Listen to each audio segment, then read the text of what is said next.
Kristus memperingatkan bahwa Mesias-Mesias palsu akan muncul di akhir zaman. Siapakah mereka ini? Apakah memang banyak yang mengaku sebagai Mesias tetapi bukan? Adakah hubungannya dengan Antikristus? Kalimat Mesias-Mesias palsu dalam bahasa Yunani terdiri dari satu suku kata, yang berasal dari dua akar kata. Sudeis, yang artinya penipu, pembohong dan palsu.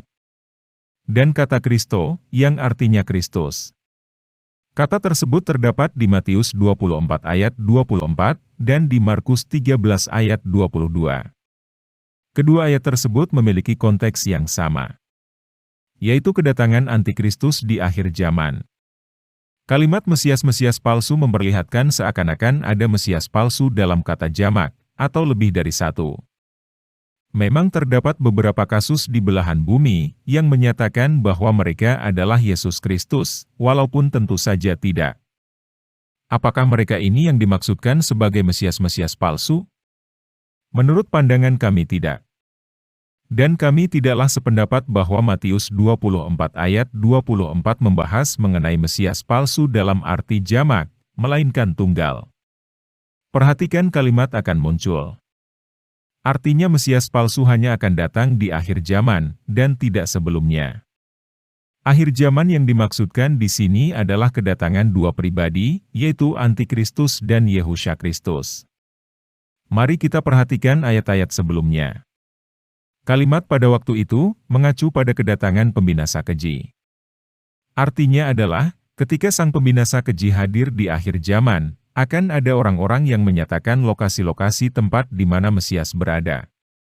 Hal ini sekali lagi ditegaskan oleh Yehusha Kristus di ayat-ayat sesudahnya. Bila ada orang-orang berkata bahwa Kristus berada di beberapa tempat yang disebutkan, janganlah percaya. Karena ia tidaklah berada di sana.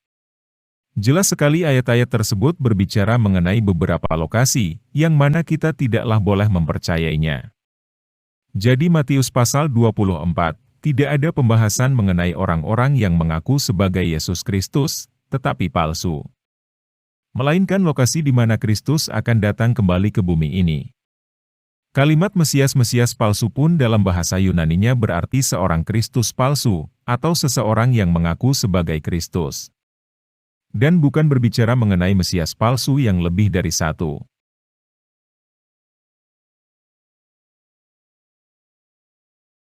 Rasul Yohanes memperingatkan mengenai kehadiran seorang Antikristus yang akan datang di akhir zaman. Tetapi para pengikut-pengikut Antikristus sendiri sudah ada pada masa Rasul Yohanes. Mereka melakukan dan mengajarkan apa yang diajarkan oleh doktrin Antikristus. Rasul-rasul palsu adalah pengikut-pengikut Antikristus. Terlihat memang seperti rasul. Karena mereka menggunakan Alkitab sebagai dasar keyakinan mereka. Tetapi pengajaran berasal dari pengertian Antikristus. Mereka sudah menyesatkan orang-orang Yahudi di masa gereja mula-mula. Pengajaran mereka sudah menyebar ke seluruh dunia. Doktrin yang mereka nyatakan berasal dari Alkitab Perjanjian Lama dan Perjanjian Baru, tetapi dengan pengertian yang berbeda. Karena apa yang mereka ajarkan berasal dari iblis yang merupakan bapa mereka. Tujuan utamanya adalah menyesatkan orang-orang percaya. Antikristus adalah pembunuh hubungan antara Elohim dengan manusia dari awalnya. Dengan cara menipu Adam dan Hawa di Taman Eden, membujuk memakan buah yang Elohim nyatakan bukan makanan. Pemberontakan terhadap perintah-perintah Yahwa Elohim.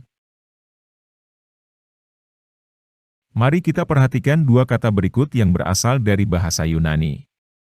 Keduanya berasal dari dua akar kata, yang salah satunya adalah Kristos.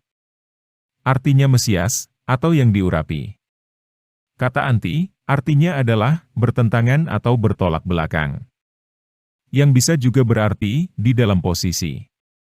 Jadi kata antikristos artinya adalah seseorang yang bertolak belakang, atau antitesis dengan Yehusha Kristus.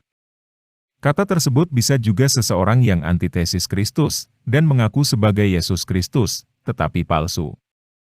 Kalimat Mesias palsu dalam bahasa aslinya, bisa berarti Mesias pembohong, atau Mesias penipu. Pribadi Mesias penipu ini akan datang di akhir zaman. Ia akan menyatakan dirinya sebagai Mesias, tetapi bukan. Ia akan menipu orang-orang percaya, bersama dengan nabi-nabi palsu. Menggunakan ayat-ayat yang diambil dari Alkitab, tetapi dengan pengertiannya sendiri. Mereka akan memberikan mukjizat-mukjizat, dan tanda-tanda ajaib untuk meyakinkan orang-orang percaya bahwa ia adalah Yesus Kristus yang kembali datang ke dunia, tetapi bukan. Karena ia sebenarnya adalah antikristus, sang pembinasa keji.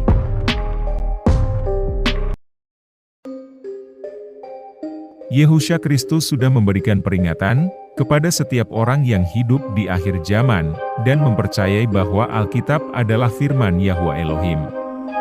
Ketika sang pembinasa keji datang di tempat kudus, maka pandangan umum menyatakan bahwa mereka akan melihat Yehusha Kristus untuk menyelamatkan mereka.